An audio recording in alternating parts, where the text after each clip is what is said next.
Welcome to Country Box number 33 here at the Troubadour in Nashville, Tennessee. We have 5 big bouts tonight. A great card here. I'm excited about the return of Sergey Derevyanchenko versus Jeremy Ramos. That's going to be a big one in the main event. We're also going to see the return of Evan Holyfield, the son of former heavyweight champion Evander Holyfield. We got some great bouts here tonight. And we also have Clayton Q that's going to be playing music for us, country music, because this is Country Box number 33. What do you think about all this, Albert Hainsworth? We're here with Albert Hainsworth, Brent Cooper, and myself, Mike Rogers. Albert, tell me, what are you excited about tonight? Well, I'm excited about, excuse me, Chenko. We don't have any pauses here. But, so I'm definitely excited seeing Derevyanchenko fight, and also me being an old boxing fan is seeing Holyfield. So Evan Holyfield, not Evander, but Evan Holyfield, the young Holy fight, because he comes from a strong lineage of boxing. Yeah, and he's making a comeback. He took a year off. He had open heart surgery. This is his big comeback. He didn't fight any in 24. He's coming back in 25, and we get to see it here on Country Box. Now, Brent Cooper. Yes, sir. Tell me, what are you excited about tonight? I'm just excited to be here. Jimmy Adams really got me started in boxing back in the 90s when you fought down there as well. I had 18 fights with him, and I just think it's amazing what he's doing here in Nashville. He's brought boxing back to life. 30-something shows here. It's just amazing to be in here for me. Absolutely. It is. It really is. It is a fantastic show tonight. Guys, you better stick in because this is going to be a big one. We're going to throw this up to our ring announcer, Mr. J.T. Conway. Ladies and gentlemen, welcome to the legendary Troubadour Theatre in Nashville, Tennessee for the historic and record-breaking 33rd installment of Country Box, where music meets boxing, presented to you by Jimmy Adams Promotions. We want to welcome our newest viewers watching us on Do Ya Media channels, featuring 39 channels around the world, as well as Triller TV and on the Country Box 24/7 YouTube channels.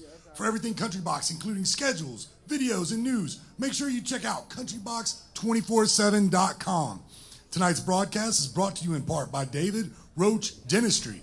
But before the fight starts, we want to welcome to the stage a guy who has won both the Josie Music Awards Male Country Artist of the Year 2 years in a row, as well as the Entertainer of the Year. Please welcome singer, songwriter, and stalwart of country music shows, Mr. Clayton Q. Thank you, JT. Hey, y'all, I'm Clayton Q. Glad to be back in Country Box.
Going north on 95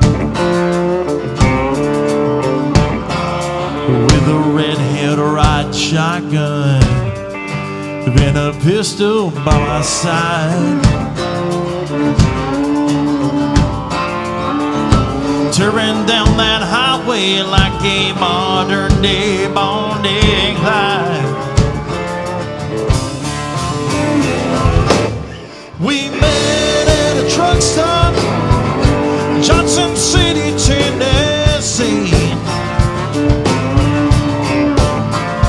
I was gassing up my fiber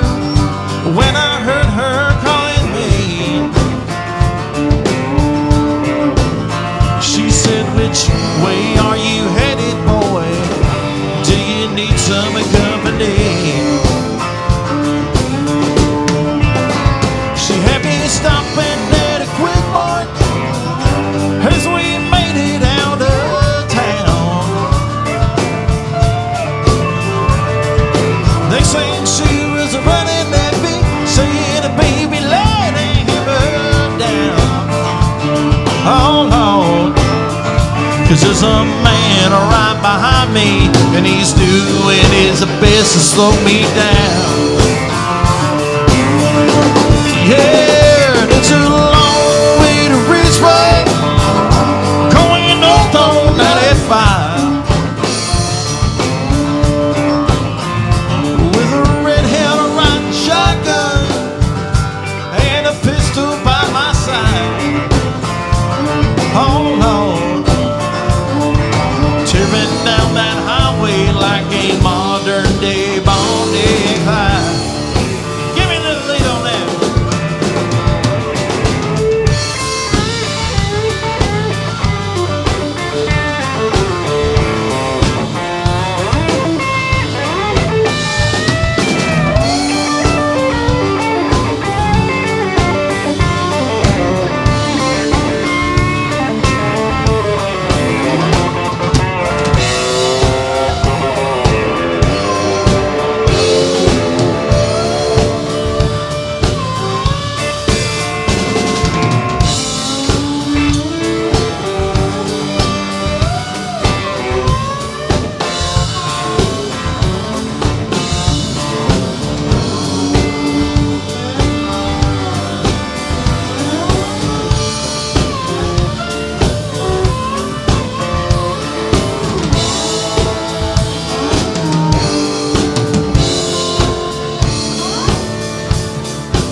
We stopped into a motel in the middle of the night.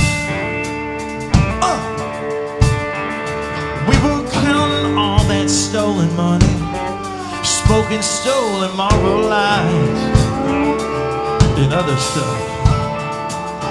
We never saw them coming to the arenas above our eyes.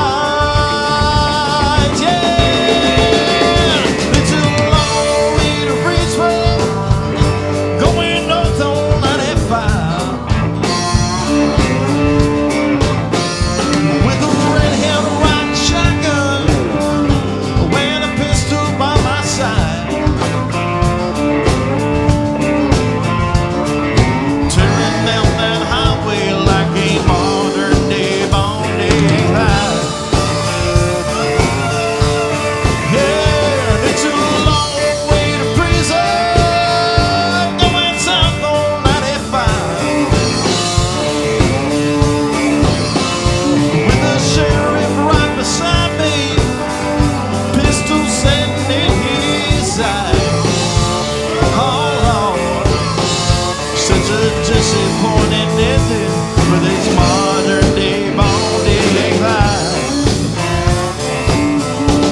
Disappointing ending for this modern day money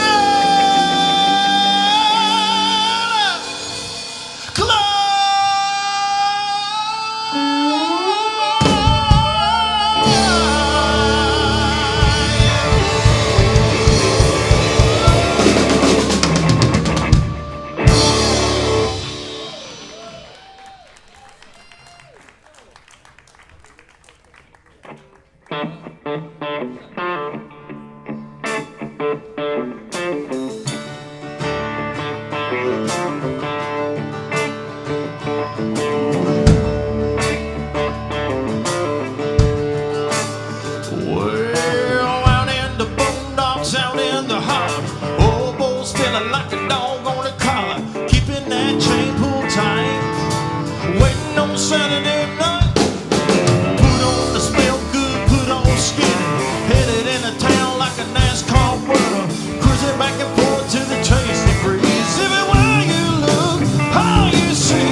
baby, what's your name?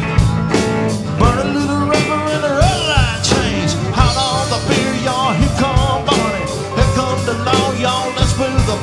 Y'all gotta go, but that's alright. Do it all again next Friday night. Hillbilly Deluxe, slick pickle-butt trucks. Big time in a small town. Stay ready up right around sundown. Right then on the chrome with a bone and a little homegrown. Dixie girl cuddled up. Hillbilly Deluxe.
Fishing in the dark.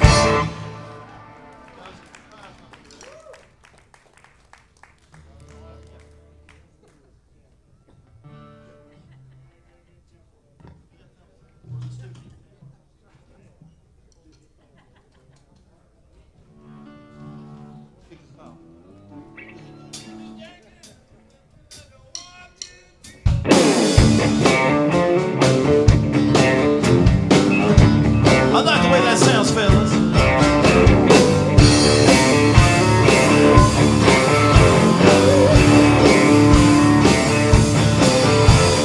Little Jimmy Jackson jacking up his Bronco. He's gonna lay a little rapper later on at the truck pub. And all the girls are getting pretty, spraying on the white rain. Yeah, they're gonna get ready tonight down at the football game. Yeah, we let it rip. Well, we got the money, let it roll. Yeah, we got the gas and kids wild. Yeah, we listen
That's the way we get down. Country Box coming to you right now.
Welcome back to Country Box number 33. I'm Mike Rogers. This is Albert Hainsworth here with Brent Cooper as well.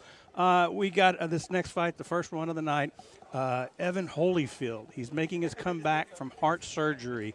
He hadn't fought in any of 24. He's coming back. This is the son of Evander Holyfield. I'm looking forward to this, Albert. I think he's a Holyfield. You want to see what he can do. Yeah, you already know what he can do. So really, I mean, about him, he has a great record already at 11-1 and 7 knockouts.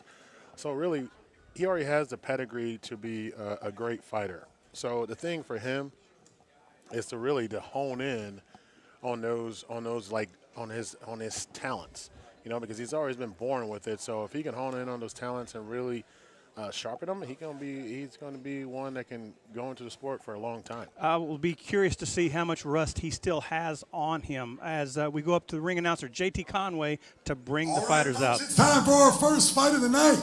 Now entering the ring in the blue corner from Arnold, Missouri, LaTravion Grant. As LaTravion Grant heads to the ring, as his coach, if I was his coach in his corner, I would tell him to jump on Holyfield early. I would tell him to find out just exactly how much rust Holyfield really has on him and push him as hard as he can right out of the gate. That's what I would do. What about you, Brent? I totally would. I'd come out, jump on him quick, try to take his heart from him real quick, and just work off my jab after that. Absolutely. And now, entering the ring in the red corner from the ATL, Atlanta, Georgia, y'all put your hands together for Evan Young Holyfield.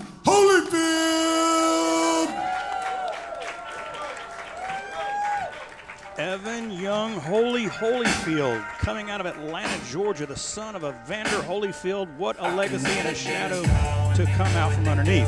His record is 11 wins, 1 loss, and 7 KOs. His only blemish on his record was a KO loss in the second round to a gentleman by the name of Jermaine Ward back in, I believe it was 2022.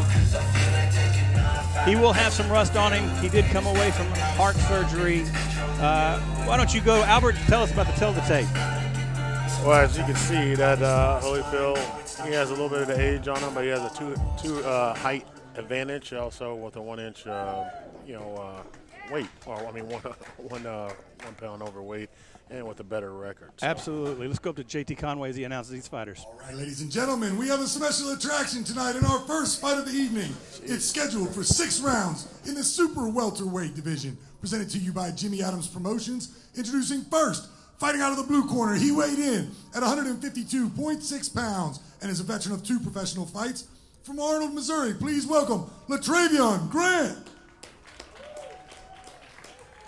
And in the red corner, weighing in at 153.2 pounds, he hails from Atlanta, Georgia. He comes from a legendary fighting family and continues that great legacy with his outstanding record of 11 wins, just 1 loss, 7 big wins, coming by way of knockout. Please welcome Evan Young Holyfield.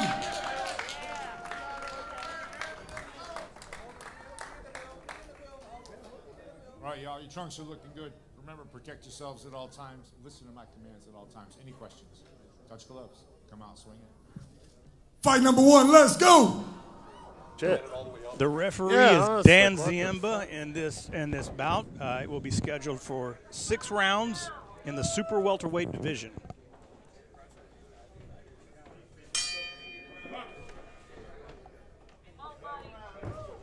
Holyfield wanting to touch gloves, almost like it's a sparring session. He learned very quickly that Latrevion Grant did not want to touch gloves. He wants to fight. Well, like you said, his corner wants him to jump on, Holyfield to see how much he's, how much he's back.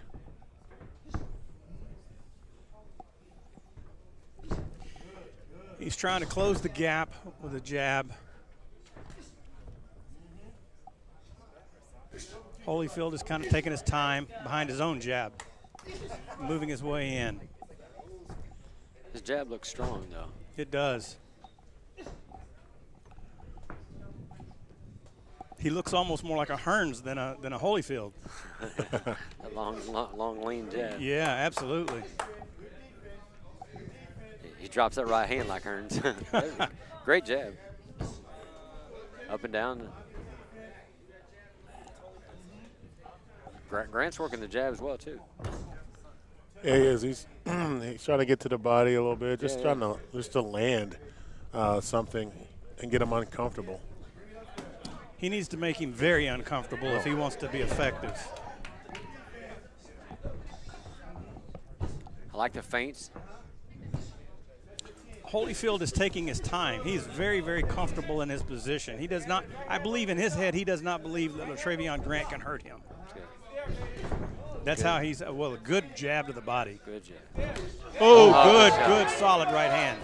Oh, another good left. Holyfield is now picking up his punches. Oh, good combinations to the body, back up to the head, left hook to the head, I believe hurt Latrevion Grant. Grant is trying to fight back, but Holyfield didn't have any part of it. Grant's got a heart, though. He's good heart.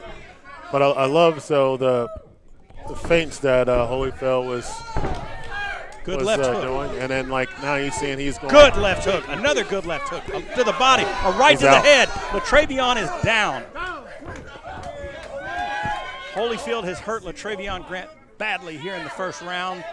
He was going to the body, came back up to the head with a right hand, and dropped his opponent. Latrevion Grant looks already defeated in his mind. This bout is over. Yeah, you can see it. Evan Holyfield has now advanced to 12-1 with 8 KOs to his name. He has now come back. He's ready to shake the rust off. He is now back into the professional ranks. And look, you can see Grant still wobbly. Yes. Still wobbly. Still hasn't really gotten to his corner. He just walked straight to the ropes. Holyfield is a chip off the old block. yes, absolutely. He looked great.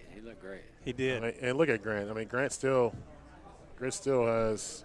He's still a little wobbly. I don't think he still knows where he's at. So that's a great stoppage. Yeah, I think he thinks the bout hadn't started yet. He's kind of got that blank stare, that 8-mile stare.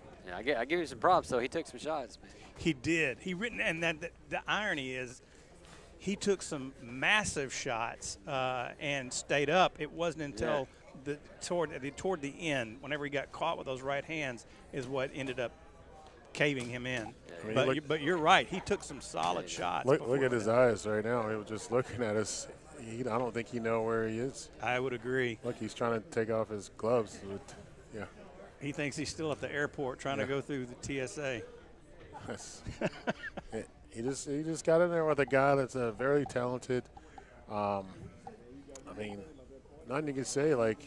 So far, I mean, it was only one round, but so far, Holyfield, you don't see anything that's that heart is affecting him whatsoever. And I'm sure his team is testing him to make sure that he can handle the stress and all that stuff. And they put him into a 6-round fight You know, he was taking it slow, you know, to make sure that he'll be good, and then he just opened up. He saw so many openings, and he finished the fight early. I would agree. Holyfield had something to prove tonight, and whether it's to himself or whether it's to his fans, whether it's to his family, whoever it was, he came out and he proved it. So he's back in the mix, and I believe we will be going up now to J.T. Conway to tell us about the results.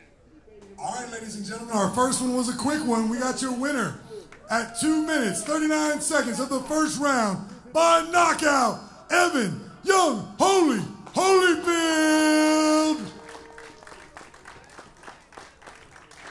Again, he advances to 12-1 with 8 KOs out of Atlanta, Georgia.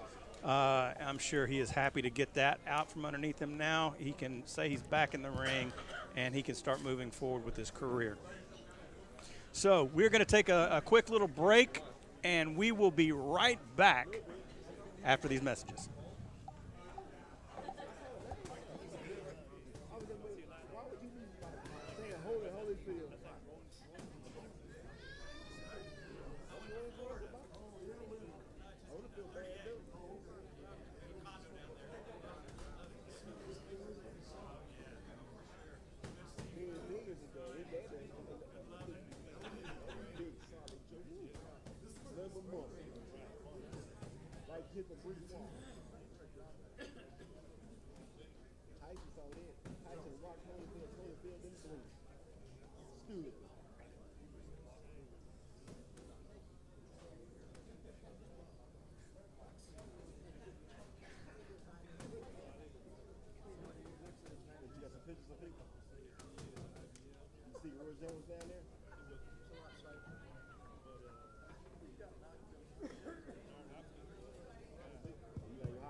Welcome back to Country Box number 33. I'm Mike Rogers. This is Albert Hainsworth and Brent Cooper here giving you the play-by-play, color commentary, and all of the good stuff coming. The next bout we got for you is coming in. It's a 4-round super bantamweight bout between Giovanni Figueroa and Taryn Ward. And I'll tell you, this could be interesting because I found out something that just happened post-weigh-in.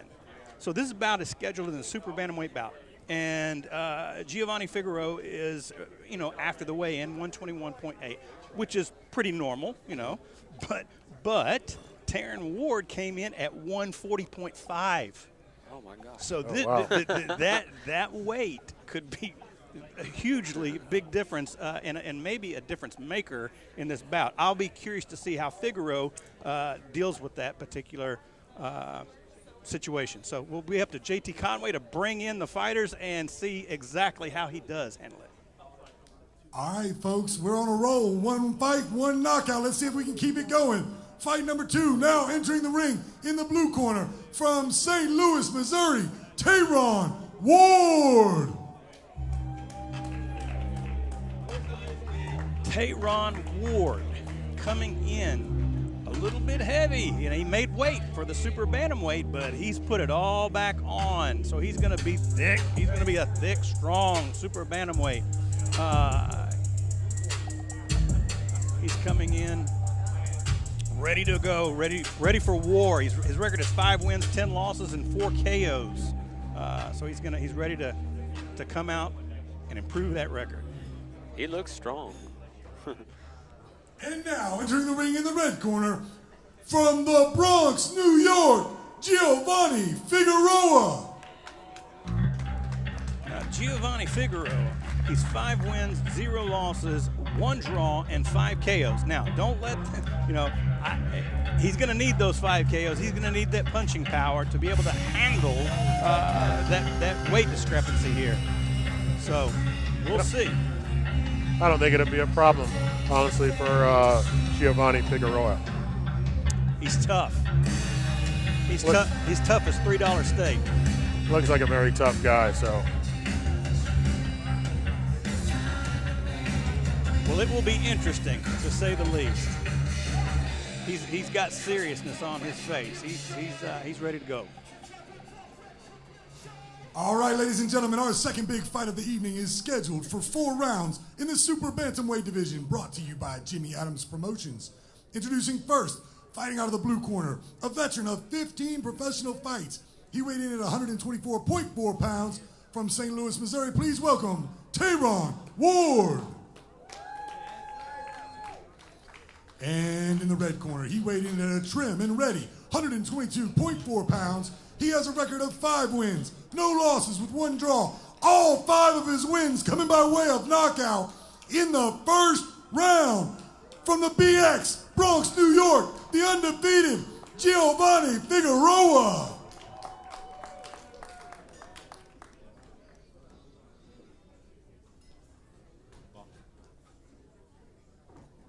All right, boxer, trunks are looking good. Remember, protect yourselves at all times. Listen to my commands at all times. Any questions from anybody?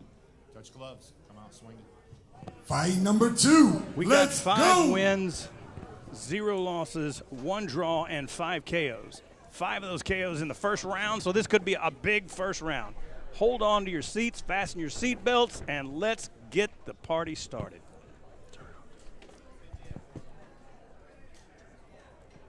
Dan Ziemba is the 3rd man in the ring. Fighters coming out. Figueroa, Tayron Ward. He's a southpaw, long jab. Both fighters looking to find their distance.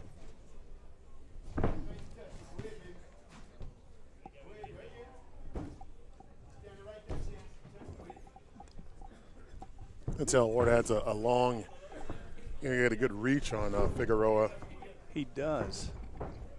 And he's keeping him on the outside too, trying to keep that power away from him, at least until it diminishes. Yeah, you're gonna have to see Figueroa really kind of jab his way in instead of just kind of like rushing in. Ward's keeping good distance, though. I would agree. Yeah, It was a He got good caught right by it. hook that just caught Ward right on the chin, and it didn't seem to phase him. Ward, you could tell like maybe his pants is bothering him.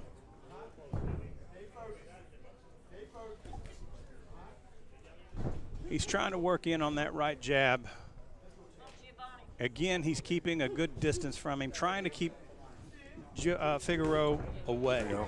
And, you know, the longer this bout goes, the more it puts Tayron Ward into it. If Giovanni Figueroa is knocking everybody out in the first round, this could be the bout that gives him some rounds. But you really want to see your fighter go more rounds because you're not going to knock everybody out in the first round. You don't learn anything from it. Yeah, Good shot. that one right there really hurt Ward. He blinked it twice on it. So you're starting to see a little bit of more power from Figueroa. Yeah, good body shots. Kill the body, the head will die. It's a good fight, back and forth. Well, I think Figueroa is walking. He's kind of walking him down with these body shots. Again, I think he's taking his time. I think he's having a good time. And as Albert said, I think he's putting in the rounds. He's not trying to take him out. He's trying to build on his combinations and set up his punches. And one thing I can see in Figueroa that, instead of just walking, he's walking into a lot of punches from Ward. And I mean, you can already see some like redness on Figueroa's nose. So he's going to learn he got to box his way in, kind of like how he did that when Ward is rushing in. I would agree. He's not moving his head enough. Yes. Ward's got pretty good movement, though. No, we're talking about Figueroa. Figueroa, Yeah. whenever No, he comes in. I'm saying, Ward's got pretty good movement. Absolutely. Good first round. Very good first round. First time he made it out of the first. Well, actually, He's knocked them all out, right? yeah. Well, Figueroa has 1 draw, so he's gone out of the first. He's gone out of the first at least once. Yeah, exactly. Right. Tayron Ward can punch himself, though. I mean, he's 5 wins, 10 losses, but he has 4 KOs out of those 5 wins, so he can punch himself. And he looks like he has a little bit of boxing skills that could give Figueroa some problems. It just depends on how much Figueroa wants to get him out of there. Yeah, I like Ward's movement. He was using his angles, using the jab, keeping the distance. If he can keep him at the end of those punches, I mean, I think he'll do really good. Yeah, I would agree. He could definitely take it if we keep him at the end of those punches. Yeah. And southpaws are always harder for an orthodox fighter to fight. I don't like them. They come out for the second round. Figueroa looks to be wanting to pick up the pace a little bit, but you know what? Teron Ward says he's going to meet that pace. Again, ooh, good combination by Teron Ward. Again, he doesn't look like he's here to pick up a paycheck. He looks like he's here to pick up a win. Amen. Good left hand, good combination. He's throwing his punches out there. Figueroa's trying to figure him out. He's still trying to find the combination that's going to unlock this safe. Yeah, Figueroa definitely got to start punching because he's letting I know, like, Ward is taller and has a longer reach, but, you know, Ward is just kind of coming in as he will.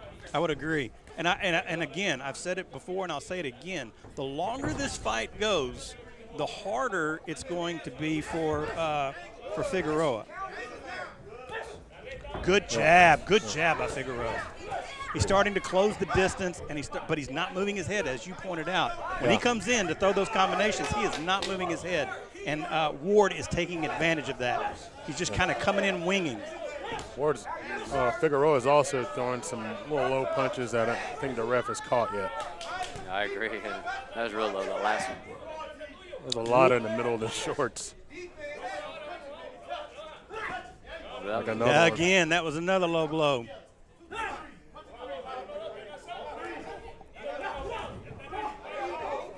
Ward is hanging in there. His defense seems to be pretty tight, Albert. I mean, he's getting hit, but it's a lot of gloves and shoulder.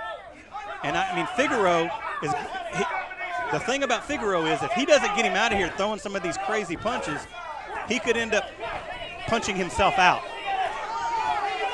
He's making this fight harder than it has to be. Figueroa is trying to turn it into a war, and it doesn't have to be that for him. These guys are taking some shots, so. He is, but again, Ward is still standing, and Figueroa is still throwing haymakers. Exactly. What happens? Yeah. But you could see a lot of Ward's power and punches are not there anymore with those punches. You know, he kind of like his game plan might be a little bit out right now with those haymakers that Figueroa was hitting him with, those body shots. You can see that. You can really see Ward start to take deep breaths. Yeah, but Ward, I'm telling you, if Figueroa punches himself out, he's going to be in trouble.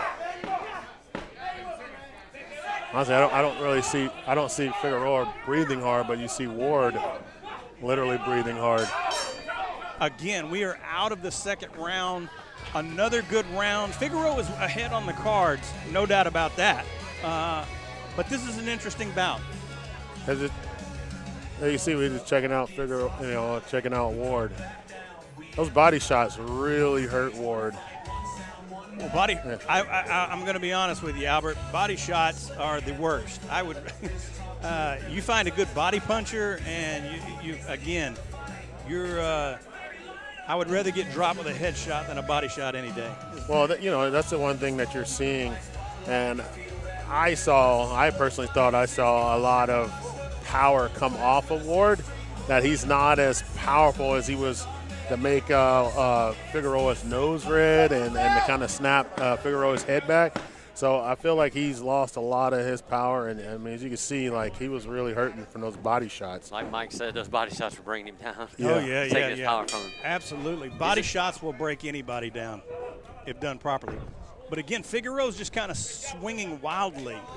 I mean, he doesn't seem to have a lot of precision. See, he just goes in, he ducks his head, and he throws a haymaker. It may be because he doesn't fear Ward at all.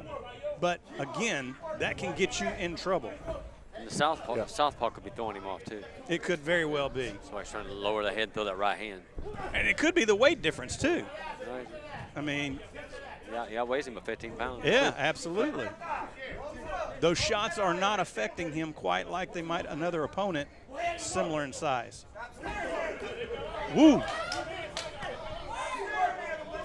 Ward Ward is not quitting. I mean, he's coming back. He's punching. He's in this fight. He's not looking to lay down and take a check. He is looking to win this fight. This is a great fight. This is what country boxing is all about. People got heart, showcasing their abilities. This is amazing. Absolutely. These young fighters have got to start somewhere, and where else but country box is as good a place as any. Yeah, starting on TV. I mean, when you got a few 100,000 people watching you all across the world, yeah, I mean, it all starts here. I mean, this is it's a great stage, great platform for these guys, and hopefully they take it serious and really come out here and fight. Good left hook by Figueroa. Again, though, he swings for the fences every single time he tries to throw a punch. He's throwing one punch at a time, but they're all haymakers. And he's just trying to make it a rough fight. Again, Figueroa is making this fight harder than it has to be for him. I think he's probably just that type of fighter, to be honest. You know, he wants to keep punishing his fighters. And now he's fighting a guy that has a little bit more weight on him, but I don't think it's going to stop him because you look at Figueroa, he's not breathing hard at all. I would agree. And Ward keeps fighting back.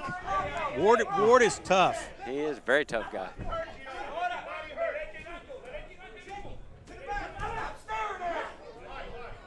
He's trying to be very, very calculated with his jab. He's picking his punches better than Figueroa, believe it or not. He's not throwing as many punches as Figueroa, but he's calculating when to throw them. That was a good right hand by Figueroa. Also, I don't think he wants to get countered either, because that's really what hurt that body. He was trying to counter, and that's what Figueroa really caught him. Figueroa right now is perpetual motion. Figueroa's strong. He's tough. Oh, yeah, he just absolutely. keeps coming. He is perpetual motion. He is nonstop punches, nonstop haymakers. If he was a video game, he would just be spamming the big punches. This is a great fight. Yeah, he's definitely he's definitely swinging for the fences, and I don't think he's tired at all. I mean, we're going to the fourth round already. Going into the fourth round, the last round of this bout. But you got to give props to Tayron Ward. He is coming here. He's taking some big shots, some big body shots, and he's continuing to move forward. He's continuing to try to make this a fight that will move in his direction, although I don't believe he's going to be able to do that, Brent.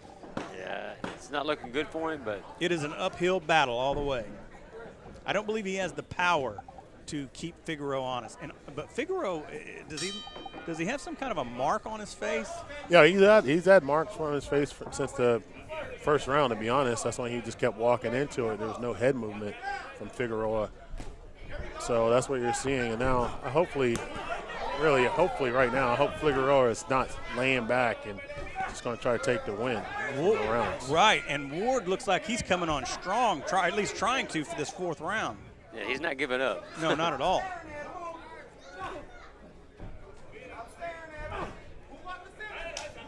I think the fatigue might be setting in on Figueroa right now.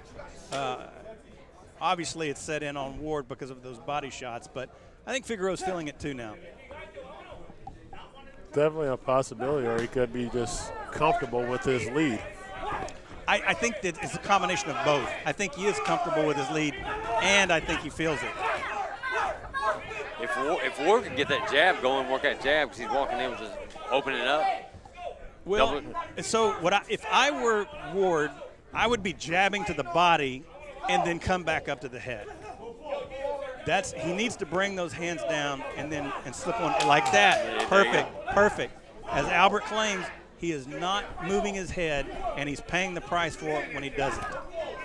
He is getting hit. And he opens up with a big hook like that when he can counter. Absolutely. And I got his head.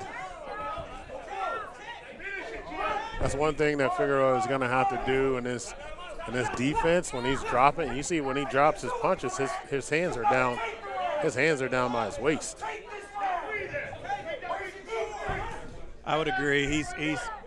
They've got some work to do in the shop with Figueroa. See, all his hands is just dropping. Yep. He's gonna get a good counter guy. Someone that has power too. Yeah. And durability. Ward though is so tough. Both these guys just going keeps at coming. him. Just keeps coming. What an exciting bout. It's amazing. What an exciting bout.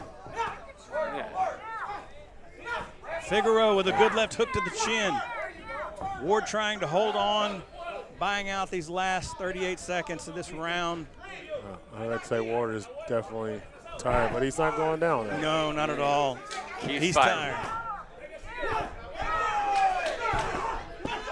Oh, that's a good body shot. Good body shot by Figueroa. I think he's going to go down. That hurt him. That hurt Ward. Ward is up. His coach told him 19 seconds. 10-second clapper. Another good body shot. Another one. Mouthpiece comes out. Good body shots. If that had been a 6-round bout, I believe the next round would have been the end. Yeah. Good showing, though, by and it was a great – you know what?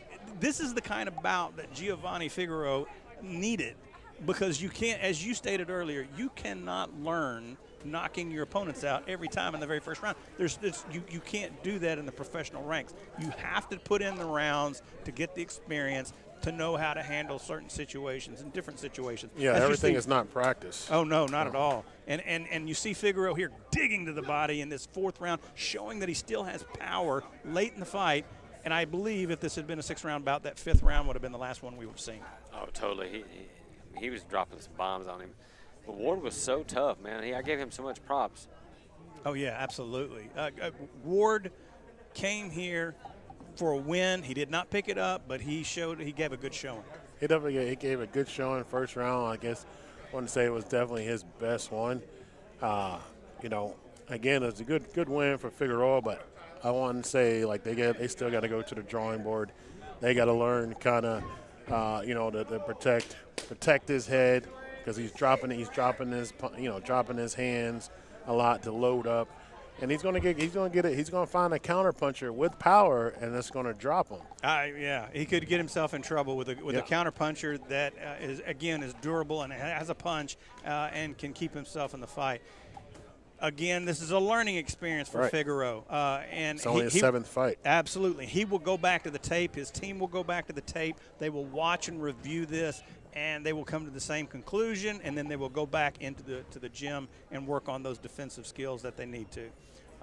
Really I think that he start like having his hands behind his back and just dodging the punches. I would agree, yeah. Yeah, like instead of like kind of really coming forward. That's when Ward was really scoring in the first round, and that's why you could see marks on his face.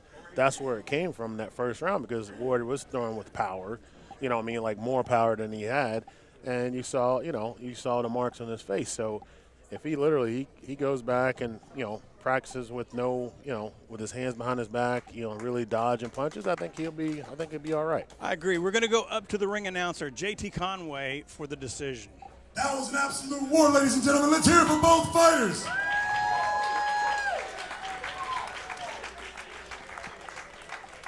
At the end of 4 rounds, we have a decision. Judge Terry Hogan scored this bout 40-35. Judge David Hudson scored this bout 39-36. And Judge Jacob Nevin scored this fight 39-35. All for your winner by unanimous decision, Giovanni Figueroa.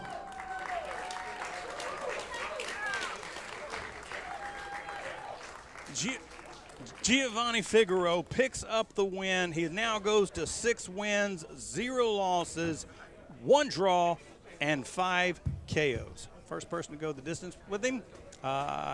It was a great showing. I believe we're going to take a quick little break, and we're going to be right back after these messages.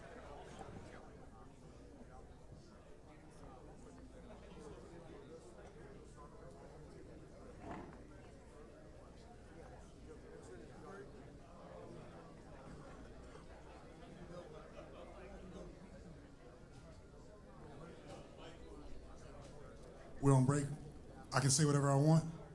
Albert Haynes.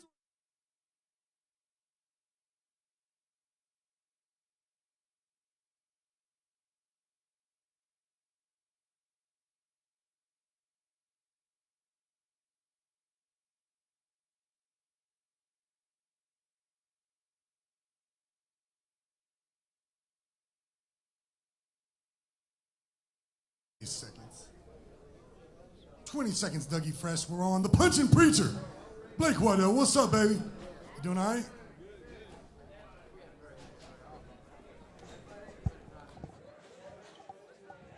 Welcome back to Country Box number 33. I'm Mike Rogers. This is Albert Hainsworth and Brent Cooper. We are here. We got some big fights left. We got three big fights left. I think our next bout is Jason Estrada and Rashad Hicks. What is your take on this bout, Albert? Well, again, we're going to see some good young guys that are, pretty new in the ring, and they're going to be showcasing their talent. I mean, this is what Country Box is about, is really we having young guys that are, you will see at the start of their career that either they're going to go one way or they're going to go the other. It's kind of like back in the day, what we used to watch is like USA fights. We would see some heavyweights, you'll see some middleweights and all that stuff beginning in their career. So this is what I see Country Box as. So I'm excited just to watch these guys start their career, and then 15 years from now where it's going to take them. I would agree. Country Box is the launching pad for young boxers, young professional boxers. And you were young once, too. I sure was. Launching off of Jimmy Adams. And you was as well. I was at one point, for sure. So tell me, tell me about the Jason Estrada, Rashad Hicks. What do we need to look for in this particular bout? I hope it's like that last fight. Both of them with heart, just come and fight, and showing what it's all about. They're young guys. They're coming. They're trying to showcase their talents. They're on all over the world right now. People watching it. So they come out strong. They showcase. Go to that next level. I think this is going to be a good bout. It's in the super bantamweight division. It looks to be evenly matched, and I believe we're going to be heading out to JT Conway to announce these fighters out of the ring. All right, folks. We've had a first-round knockout. We've had a 4-round war. Now we are ready for fight number 3. Now entering the ring in the blue corner from Delwood, Missouri, Rashad Hicks.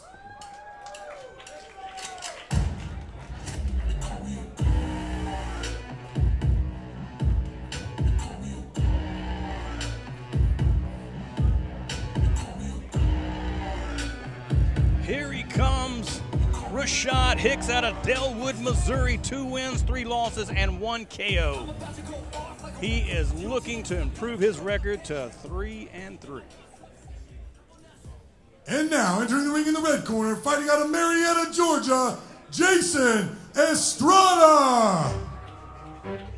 Here he comes out of Marietta, Georgia, Jason Estrada in the super bantamweight division. He has a record of 2 wins, 0 losses, 1 draw, and 1 KO. This is an evenly matched bout. This is one of those bouts, as Albert stated, they are showcasing their talent. They're evenly matched, and this is their first time on television. This is a good opportunity for both of these young boxers. Second time on television for Mr. Rashad Hicks. All right, folks, our third fight of the night is scheduled for 4 rounds in the super bantamweight division, presented to you by Jimmy Adams Promotions. Introducing first, fighting out of the blue corner. He's a veteran of 5 professional fights, weighing in at 122 pounds even. He hails from Delwood, Missouri. Please welcome Rashad Hicks. And in the red corner, he weighed in at 126.8 ready pounds. His record is undefeated, 2 wins, no losses, 1 draw, with 1 big win coming by way of knockout. Please welcome Jason Estrada.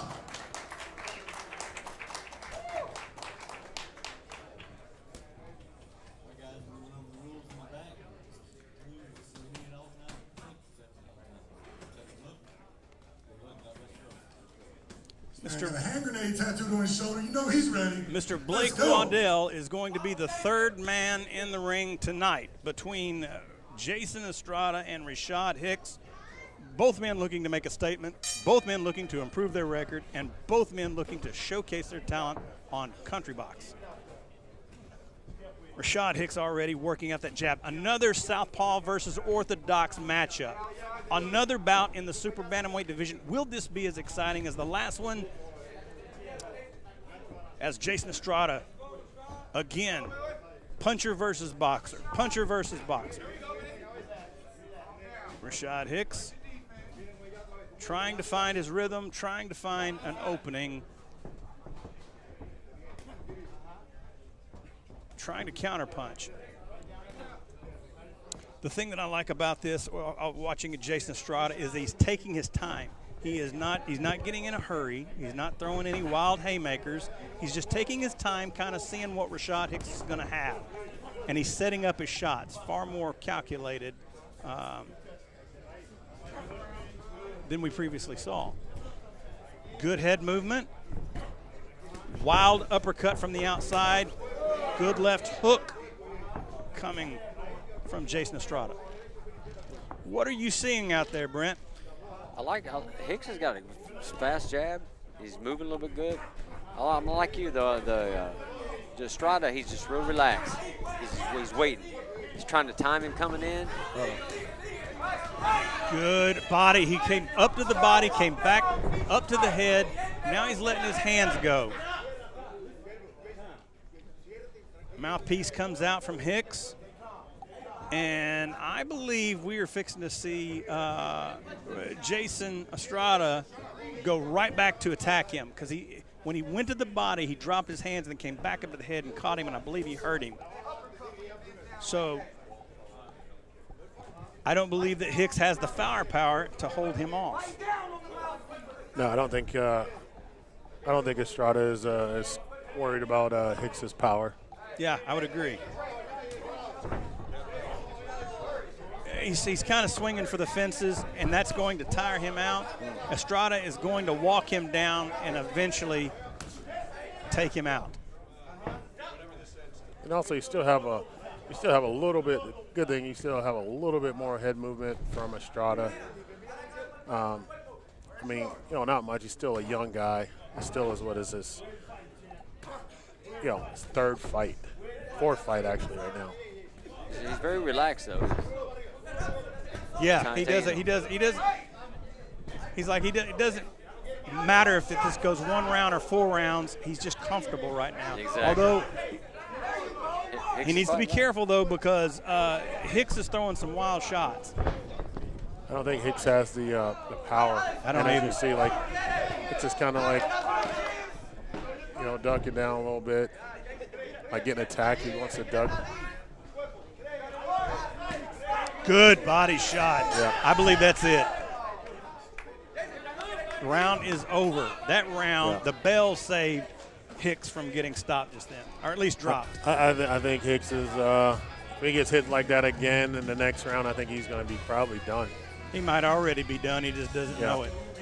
Estrada was strong, though. He was dropping the body shots and started taking his toll. I would agree, but I don't believe, in my personal opinion, I don't believe Rashad Hicks is as durable as Teron Ward was.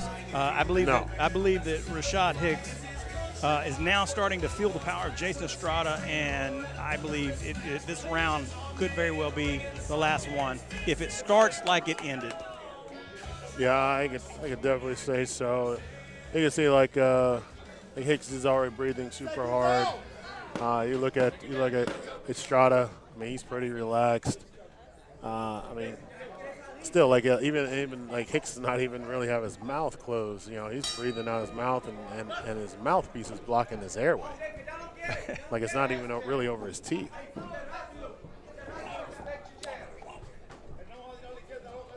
Yeah, I would agree. He's sticking his mouthpiece already out. He's sucking air. That was a good left hook that dropped the Hicks. Good left hook. Yeah, I thought he lost the balance a little bit. Maybe came with a punch, but I don't think it was that hard. Yeah, I would agree. But it was definitely a punch that put him down, even though he was slightly off balance. I think Estrada smells blood. Yeah. He goes down again from another body shot. I believe you could put a fork in him. He might be done. Yeah, I think that's getting up. No, it's over. Oh, It's waving over. Waving the towel. It's over. Corner waved the towel on it. It was all over but the crying. Yeah, I think those body shots really wore Rashad Hicks down. I would agree. Estrada is an extremely strong fighter and very patient. I like the way he set things up. He did not try to, rush in, duck his head, start swinging for the fences. He worked his way in and landed calculated combinations that ultimately broke the safe open. Very patient and relaxed. Only have 3 fights. This is his 4th fight. I would agree. I would agree. It'll be good to see good things coming with Jason Estrada. I'm sure we will see him again here on Country Box as he starts to progress throughout his career, being from Marietta, Georgia, which is not too far down the street. We're here live in Nashville, Tennessee at the Troubadour. This is July 1st, 2025 for Country Box number 33. My name is Mike Rogers. This is Albert Hainsworth. Got Brent Cooper. And I believe we're going to be going up to J.T. Conway for the result of this bout. All right, 3 fights, 2 knockouts, folks. At 57 seconds of the second round, your winner by thunderous knockout, Jason Estrada. Jason Estrada moves his record up now again to 3 wins, 0 losses, 1 draw, and 2 wins by knockout. So it was a phenomenal showing for Jason Estrada. He got to be he's on television for the first time, got to show his skills, and I'm sure we will be seeing him back on Country Box again to develop. He's got a bright future ahead of him. I would agree. So I believe we're going to be taking a quick break, and then we're going to be right back with Country Box number 33 right after these messages.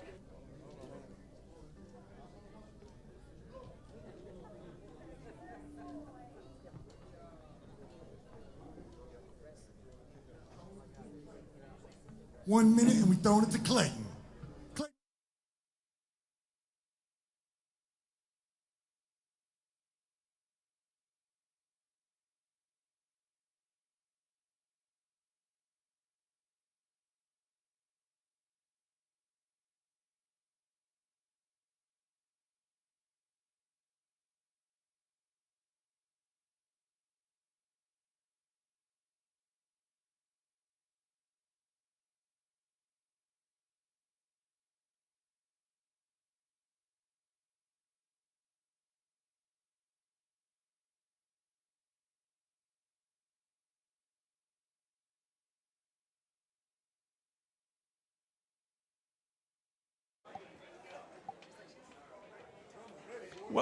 Welcome back to Country Box number 33. I'm Mike Rogers. This is Albert Hainsworth. This is Brent Cooper. We are about to get ready for some great country music by Mr. Clayton Q. We're going to throw it up to Mr. J.T. Conway to bring the band out. All right, folks. We've had 3 great fights. Now we're going to have some great tunes. The man who's giving me some chain envy.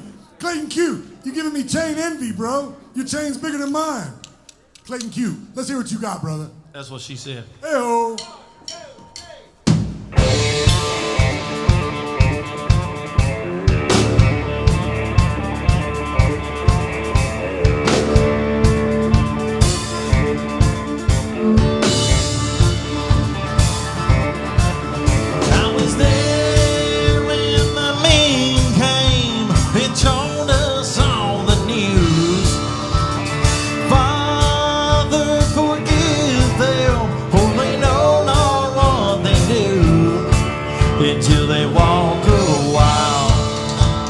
Country mile, it might be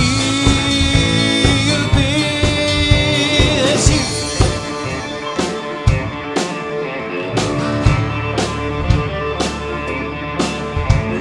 You wanna judge me by the whiskey on my breath.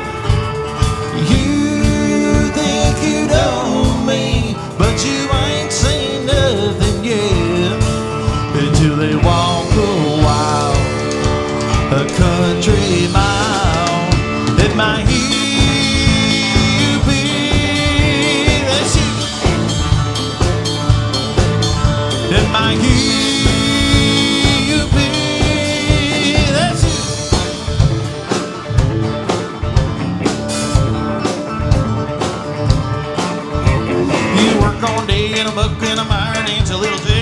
down by the fire. Ain't too much these boots can't do. Might need to kick a little sense into you.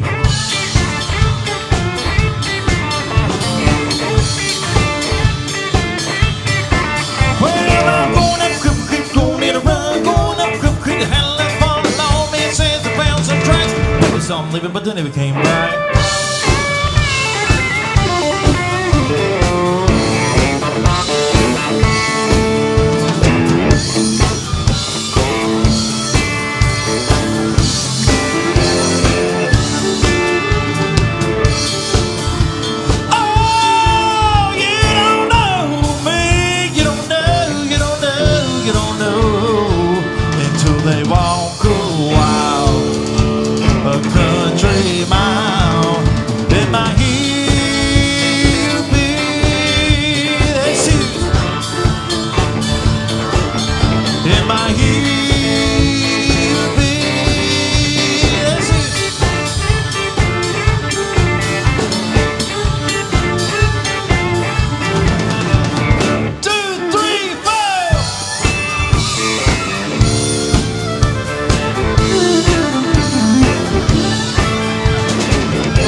sweet money done jacked it up. She's a party all-nighter from South Carolina, Alabama jammer from down in Alabama. She's a raging Cajun, got a different point sweet. Don't she chose a page with a thick southern drawl? Shake your swing and walk, brother, she's on country shoot. From a cowboy blues to her down home roots, she's country. From the songs she plays to the prayers she prays, that's the way she was born and raised. She ain't afraid to stay country. Brother, she country.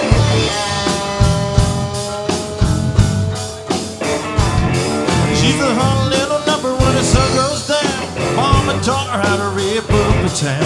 A honey whipping honey from a holler in Kentucky, got it dripping like a Mississippi. She's a Kansas princess, pretty mother trucker, undercover lover, big southern drawl, six swing a walk, whether she's on country shoot. From a cowboy blues to her down home roots, she's country. From the songs she plays to the prize she plays, that's the way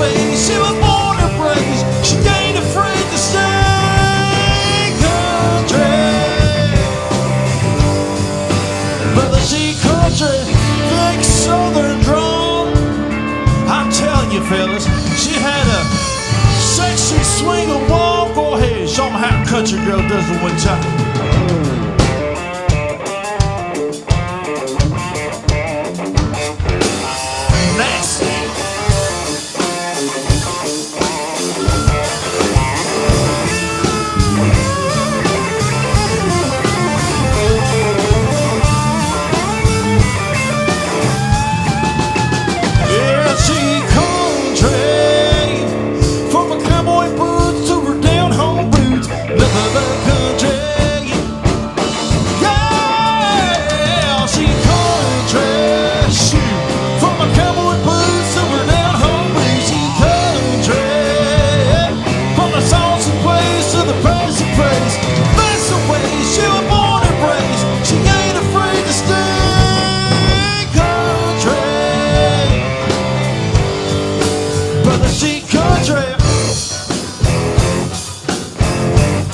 She's all about the country.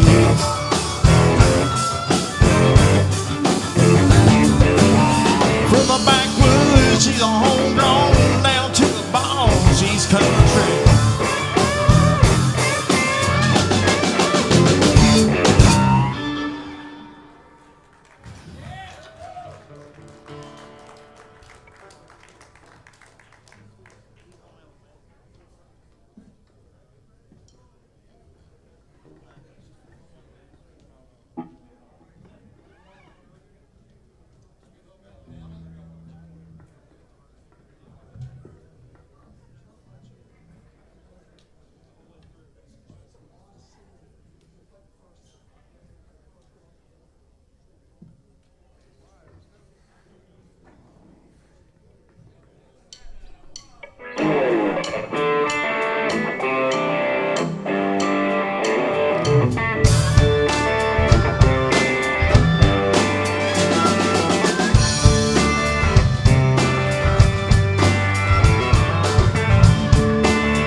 I'm Clayton Q, y'all. I'm staying VIP. I'm on the rooftop, and now it's clear to see I'm only worth $1 million. I'm only on TV. I'm on YouTube, and you're watching me. I'm coming to your city. I'm automatic fame. I represent the top, put us on the game. I'm on your cell phone. You gotta text me. Follow me online at Clayton Q right now for VIP.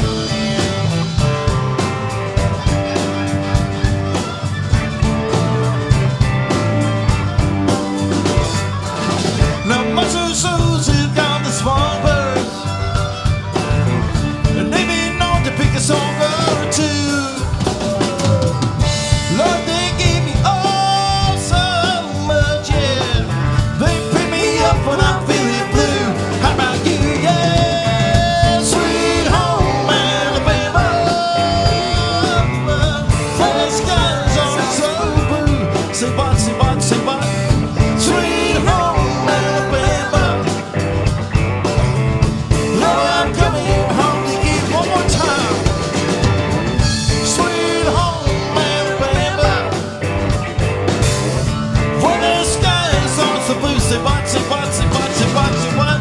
Sweet home Alabama. Hold on, coming home to you. It was 1989, my thoughts are short, my hair was long. Caught somewhere between the boy and man. She was 17 and she was far from in between. It was summertime in northern Michigan. La, la, la. La, la, la.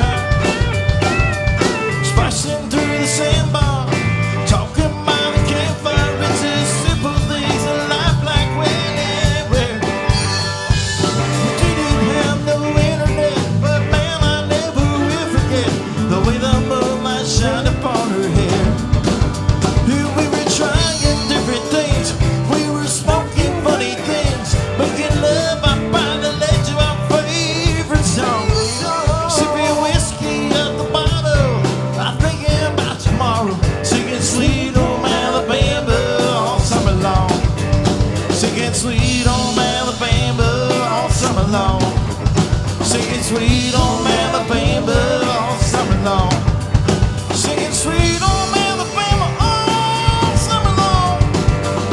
West Philadelphia, born and raised on the playground where I spend most of my days, relaxing and chilling and acting all cool. Shoot some b-ball outside of the school with a couple of guys who roughed it all good. Started making trouble in my neighborhood. I got one letter found in my mom gas case. She said, "You better but the auntie, I'm not going to Bel Air." I whistled for a cab and when it came near, the last place of fresh in the head, that's in a beer. If anything, I thought that this cab was weird, but I thought, never forget it, yo home to Raleigh. I pulled up to the house around 7 to 8. I yelled to the cabbie, yo home, smell you later. Looked at my kingdom, I was finally there. They sat on my throne as a principal there while I sang, sweet home Alabama. When the skies are so blue, say what, say what, say what, say what, say what. Sweet home Alabama. Lord, I'm coming home to you one more time. Sweet home Alabama. The skies are so blue. Sweet home Alabama. Give me one, William.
Got a special surprise for Country Box.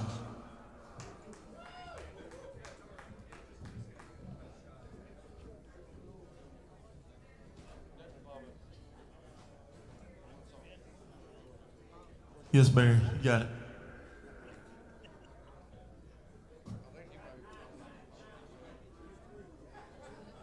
Clayton. Clayton.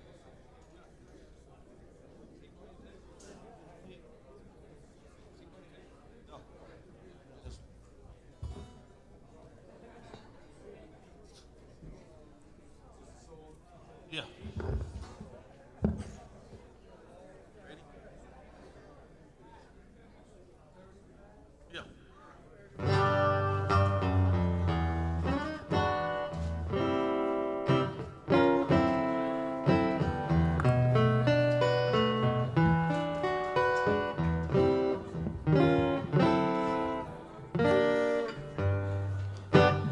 Georgia, Georgia, the whole day through. Just that old sweet song keeps Georgia on my mind. Yeah, yeah. I said Georgia, Georgia,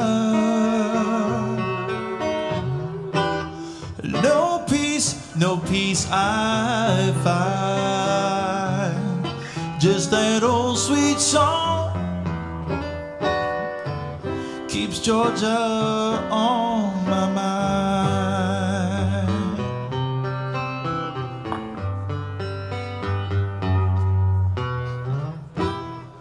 Other arms reach out to me,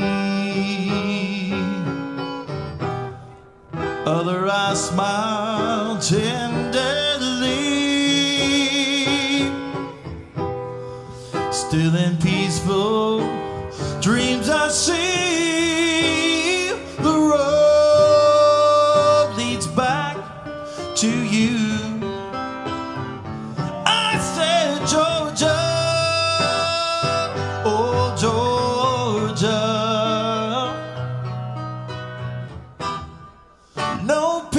no peace I find. Just that old sweet song keeps Georgia on my mind. Yeah, yeah. I said just that old sweet song keeps Georgia on my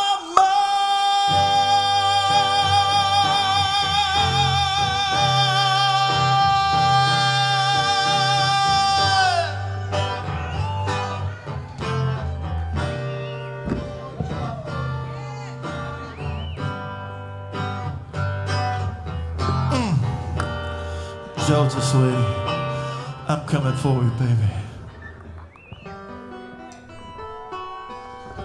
Y'all make some noise of Randy Smith on his guitar.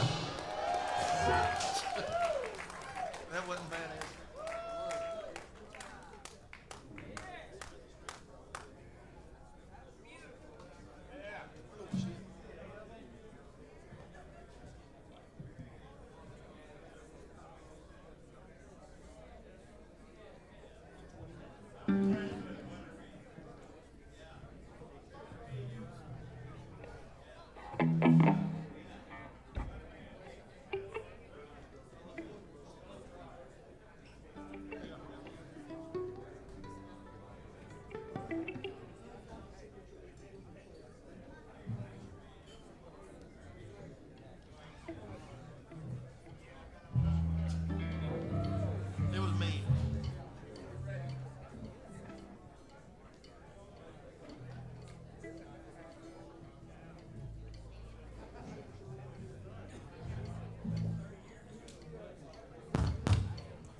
How I felt at 16. I wanted it then, I wanted it fast. The feel of a leather seat, working all day, picking a back, just too enough to feel my gas tank up on a Friday night, so I could grip that steering wheel. All right, everybody in here, I need y'all's help with this song. When I say go, I need y'all to say go. And when I say row, I need y'all to help row. Can y'all help me out with that? Let's try it one time. 1, 2, 3. I wanna go. I wanna row. I think box, Randy. I think they can help us out. Let's try it again. 1, 2, 3. I want to go. Crank it up, sit right here in this pickup truck and floor it till it's cold and so am I. I want to roll all night long. When it's down, listen to my favorite song. When it's till ain't country road where I can fly. Man, I never felt more alive than when I drive. Man, when I drive. We're not meant for each other is what she said to me. Right before she walked out the door and threw away her brain. I didn't know where to turn to, so I grabbed my keys. And how I felt when I put it in gear with that V8 under me. Here we go. I wanna go. Crank it up, sit right here in this pickup truck and floor it till it's gone and so am I. I wanna roll all night long. When it's down, listen to my favorite song. When it's still ain't country road where I can fly. Man, I never felt more alive than when I drive. When I drive. It doesn't matter if it's car or truck, the wheels are gonna break loose. When the light turns green down the main street, just cruising by the boys in blue. Now I'm proud to work blue collar, 'cause sometimes things get rough. So when I get home from a head of a day, I crank up that old truck. Oh, y'all help me out now. I wanna go. Crank it up, sit right here in this pickup truck and floor it till it's gone and so am I. I wanna roll all night long. When it's down, listen to my favorite song. But it's still ain't country road where I can fly. Man, I never felt more alive, no matter how hard I strive. Man, I never felt more alive than when I drive. When I drive. Man, when I drive.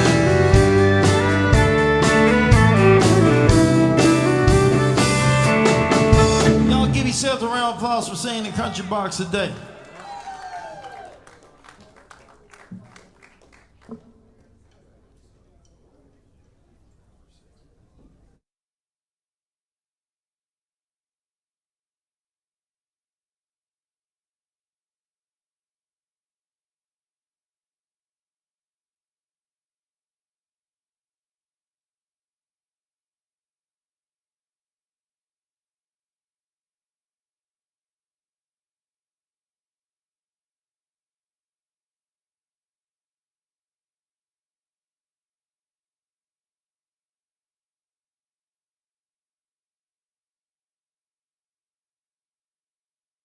John, how long we got, buddy?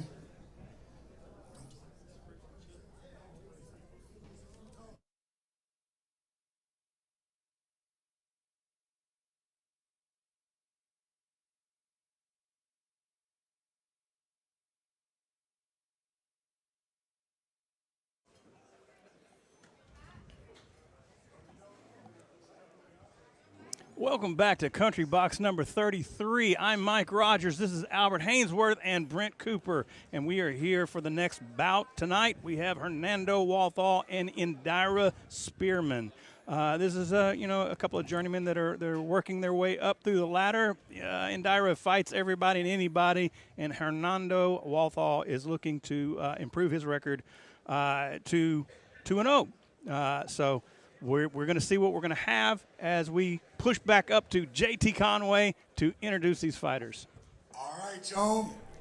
Clayton Q did his thing. Now it's time for some more fights. Now entering the ring in the blue corner from Laverne, Tennessee, Indira Spearman. Indira Spearman. Laverne, Tennessee. So glad to see you. a local Nashvilleian. He's actually from Jackson, Tennessee. He must have moved to Laverne not too long ago. I actually remember Indira coming up through the Golden Gloves out of that area. Again, he has a long history of amateur fights, and he's fought anybody and everybody in the professional ranks.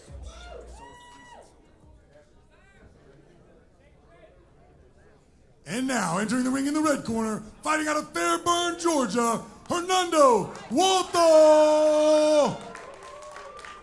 Hernando Walthal coming out of Fairburn, Georgia. 1 win, 0 losses, and 1 KO.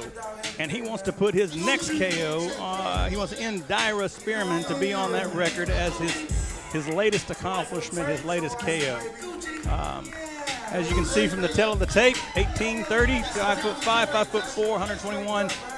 They look like they're evenly matched. This should be a good matchup. It should be a good test for Hernando Walthal. Should see like if a Spearman can take him into the deep water. It could happen. You know, the guy that's been around and has fought everybody and anybody, so it'd be good to see. I would agree. 4 rounds in the super bantamweight division, presented to you by Jimmy Adams Promotions. Introducing first, fighting out of the blue corner, a veteran of 16 professional fights. He weighed in at 121 pounds, hailing from Laverne, Tennessee. Please welcome Indira Spearman. And in the red corner, weighing in at 121 ready pounds, his record, 1 win, no losses, with that win coming by way of knockout from Fairburn, Georgia. Please welcome Hernando Walthal.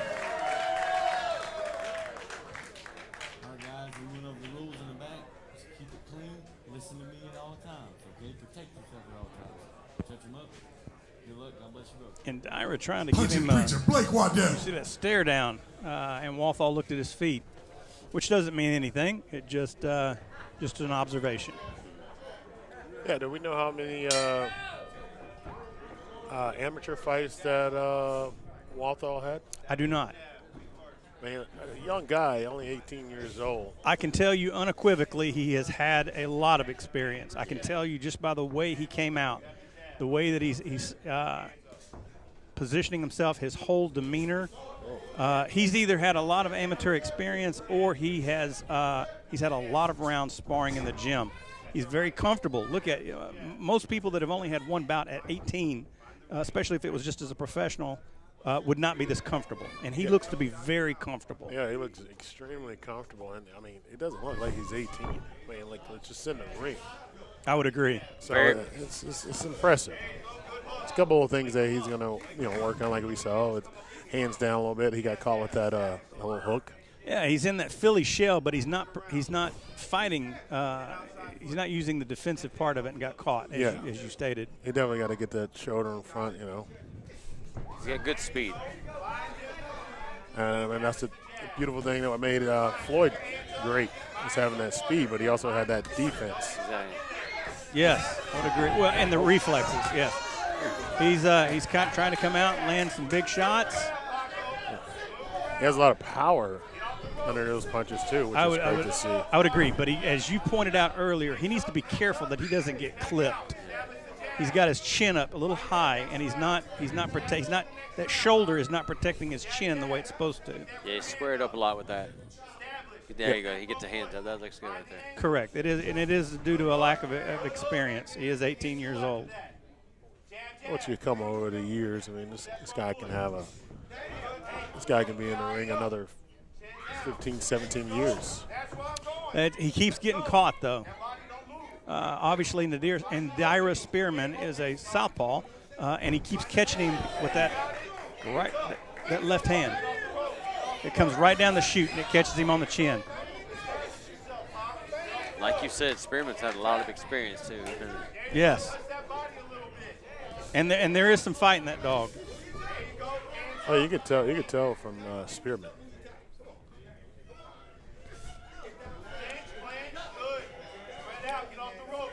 Walthal needs to make sure that he doesn't get caught doing something he shouldn't be doing. He's looking for one shot to knock him out. He just needs to start breaking him down, and it'll be an easier fight for him. That's one thing. Like coming into 1-0, 1-0 with a 1 knockout. but you got to know that he's in with a little more experienced guy, which is, I applaud his corner to, put him in this, put him in this type of fight with a guy. You can't just judge a guy by his record, but he's actually been around, a whole lot of fires, and he would, like you said, he would take anyone and everyone in Spearman. So it's good to have, Walthal in with him. I would agree. This is a great learning experience for him. Hopefully he can pass this test. But, again, Indira is not he's a tough cookie. He can be a tough cookie. It all depends on what Indira Spearman shows up. But I'll tell you this. There's a couple of things that I'm noticing right out of the gate with Walthal. One of them is he's not keeping his chin tucked in that shoulder like he's supposed to. The second thing is every time he throws that jab, he drops that right hand. Check it out. And that could end up getting him clipped too. Maybe not necessarily with Spearman, but someone else. But yeah, that's the things that he's going to have to learn from and really be, just really kind of grow from it. Again, this guy, this young man, he's 18 years old. He's literally just graduated high school. Right. Might still be in high school. Yeah, could be. Good point. Great point.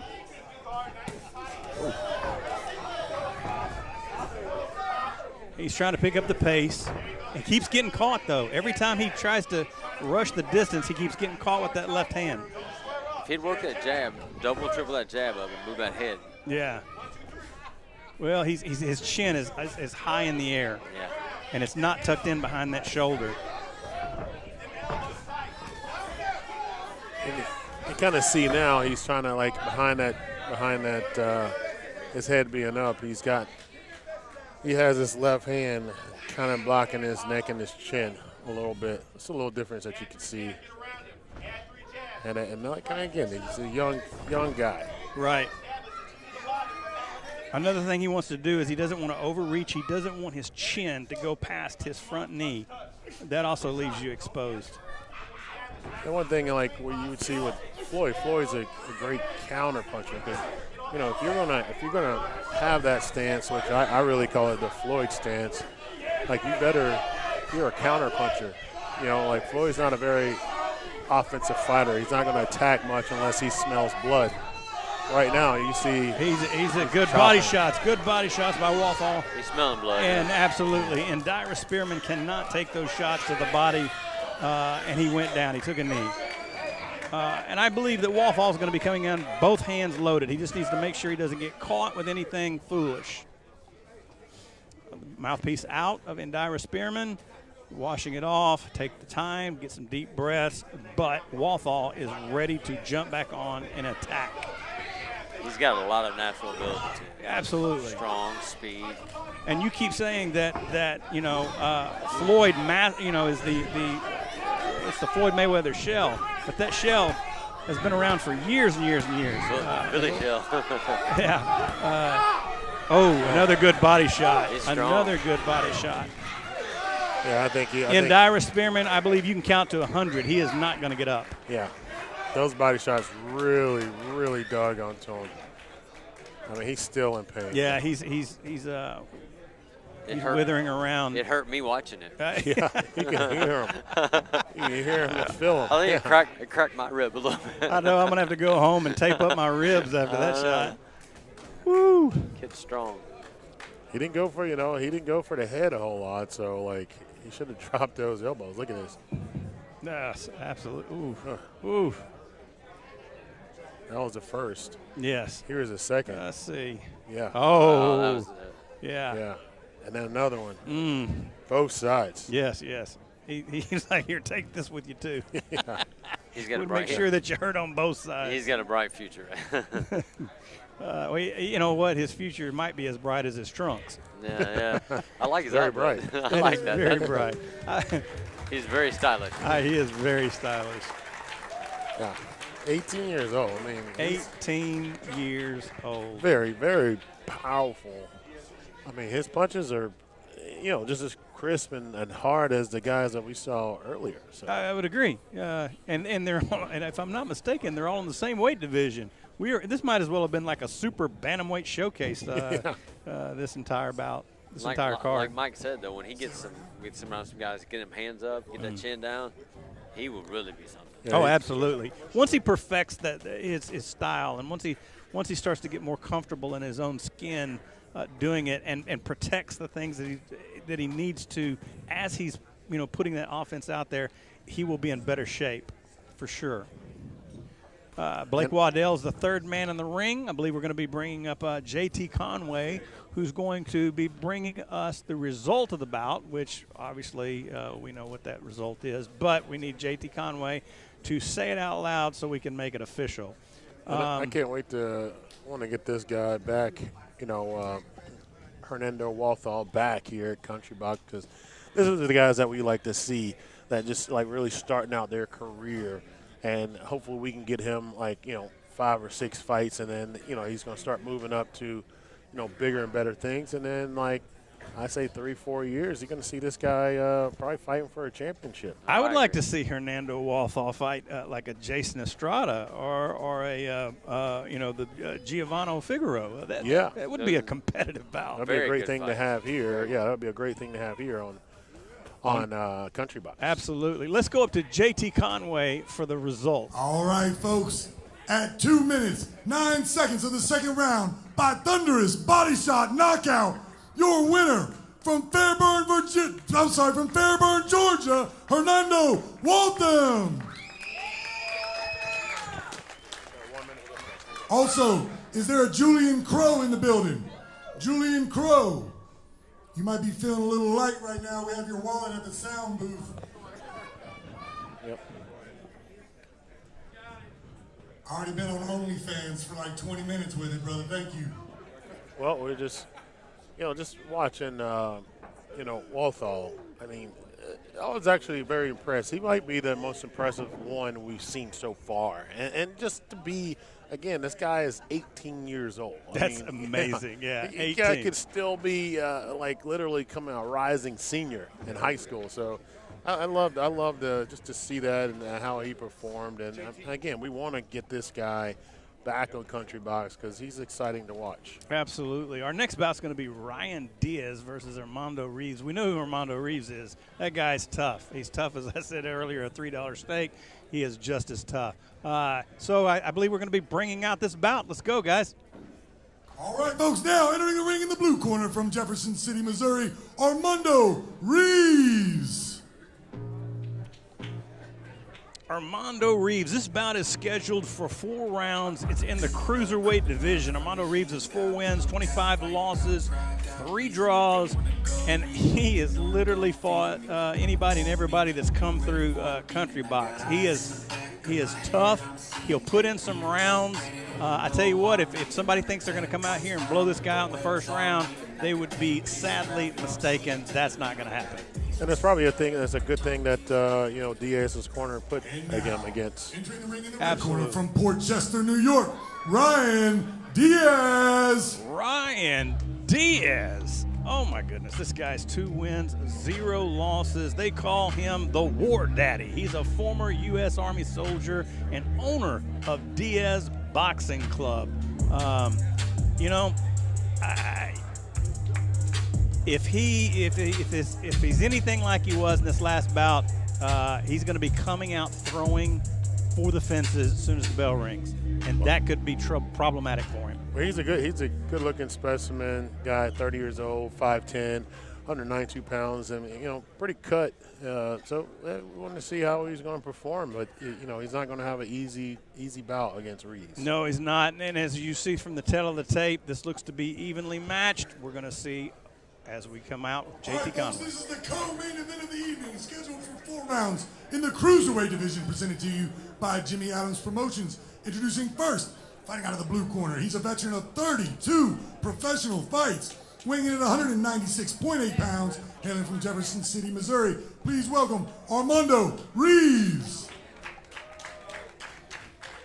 And in the red corner, he weighed in at 192 pounds. He has an outstanding record of 2 wins, no losses, both big wins coming by way of knockout. Please welcome from Port Chester, New York, the undefeated Ryan Diaz.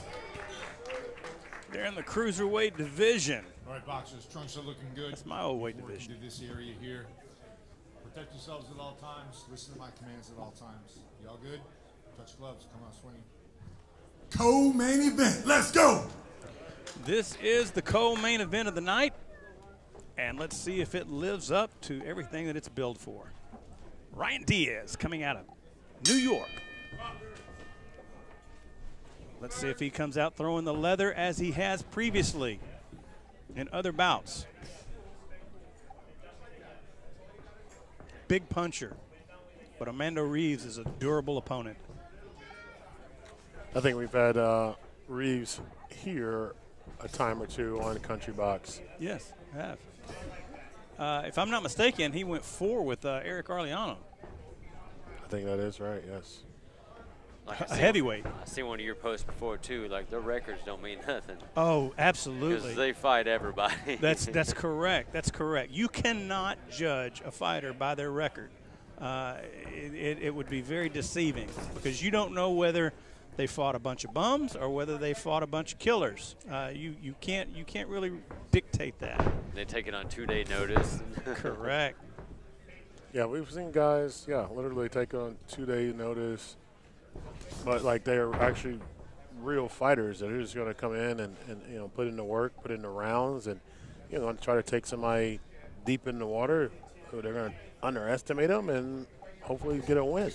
Well, the old adage is they say you don't want to get ready, you want to stay ready. And a lot of these guys do that. Reeves, we know, has a good chin. Diaz, we know, has a good punch. So And we've both seen will them, get we've tested. seen them both. Yeah, and both will get tested in this bout for sure. What we saw so far is definitely Diaz has landed some good hard shots up top. But one thing I would think you're looking at like Reeves' body a little bit. You would think you want to go more to the body, but again, he's being a young. It's only his this is his 3rd fight. Right. So you kind of want to head hunt, but you want to definitely see him go to the body for him to be able to have a successful career. I would agree. I'll be curious to see. I believe this bout will go the distance. I believe that if Diaz fights at this pace and he doesn't really go to the body like you pointed out, Reeves will be durable enough that he will see the 4th bell. He threw one good straight right hand to body, but he hasn't come back nothing. Yeah, I saw that one. Reeves tends to be blocking a lot of it that's coming through. Yeah, he's seeing a lot of his punches coming, and I guess I have to pay a little bit more attention, see if they're more televised, where he can see it, because you got to think when he gets to a better opponent, he's gonna have trouble with that. I would agree. And Diaz he doesn't need to be throwing 1 or 2 punches at a time. He actually needs to be setting up combinations. If he would work behind the jab, remember guys, the jab is the key that opens the door to every single combination that you can throw. He needs to start working off that jab. He needs to start closing the gap, and he needs to start setting up his combinations, starting to the body, then going back up to the head. He will be far more effective. 1 and 2 punches at a time will not be as effective with somebody like Reeves, who is a very durable opponent. Yeah, I like he was feinting good, but like you said, if he starts doubling and tripling that jab up with the feints, then he can start really dictating the fight. Correct. Up and down, body up. Walk his opponent down, break him down, and then eventually possibly go for the stoppage. Seconds out.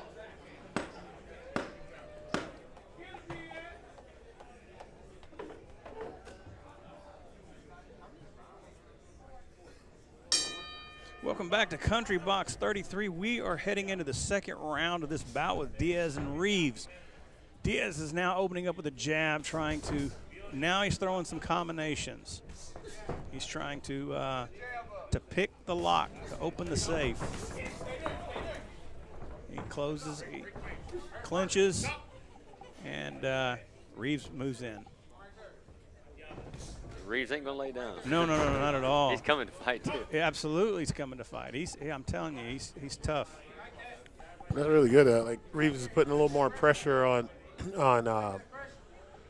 Diaz because he has Diaz has the longer arms, so he get his pop shot and get his punches off. It's like make him punch close. So if Reeves can close that difference, it's a whole lot of difference. You're going to take away from that power, from swinging out wide and wild for Diaz. I love how Diaz was jabbing to the body. If he can feint that jab, come back up with a hook, right hand, put those combinations together like you said. Right, and if he would go to the body like 2 or 3 times to get him used to that, and then condition him for that, bring those hands down, come back up to the head, he would be far more effective. Exactly. Now, I know we've seen Reeves a couple times. I don't remember if he's a really good inside fighter. What I remember about Reeves is that he was very, very durable, and I remember Arleano hit him with everything but the kitchen sink, and it didn't go anywhere. So that's how I know Diaz is going to have his hands full if he comes out, which he didn't do, which I thought he was going to come out swinging for the fences, trying to take Reeves out in the first round, and then eventually make himself arm weary. That didn't happen. He's boxing him smart. I don't like the idea that he's throwing 1 and 2 at a time, but you know what? He's being smart. Yeah, I think that right now this is the great fight that Reeves is fighting. He started going more inside. It's kind of really it makes it hard for Diaz to really load up with those punches. So you're kind of taking away that power. See how he's rushing in. So now you have to make Diaz really with a short fighter and short power punches, which he's probably not really that effective at, especially only in his 3rd fight. I would agree. I think that's a good point to make. If he gets it in close like that, he's going to be effective. And as you see, Reeves, when he does close that gap and he's able to fight on the inside, Diaz isn't effective, whereas Reeves is. Great point, Albert. See, Diaz drops that right hand to the body. If you come back with a hook, right hand, put the combinations together instead of just the one punch. Guys, I don't know about you, but I think Diaz might be a little fatigued here, and Reeves might be coming on. Yeah, it's all in the first round, after the first round, I saw Diaz kind of breathing a little hard. As you see, he putting his arms up. You don't want your boxer to do that, put his arms up on the ropes. You don't? Yeah, you really want him to be calm and, down by his side and catch his breath. But you saw that after the first round. That's correct.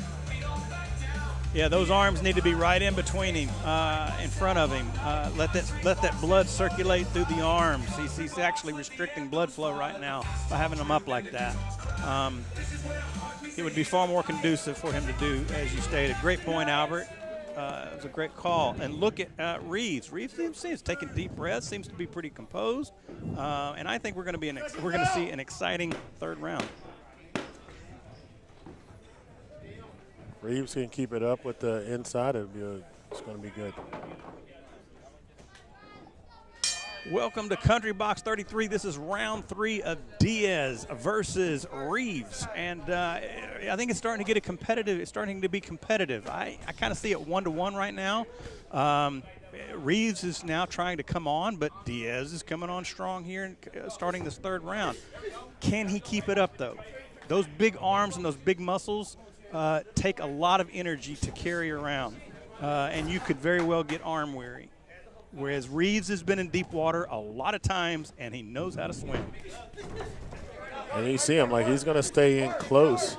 And the way he just boxed his way in, and, really Diaz didn't answer or anything like that. And you look at Diaz, right now it's very hard for him to swing. And you see you really see Reeves landing, scoring a couple points. I would agree.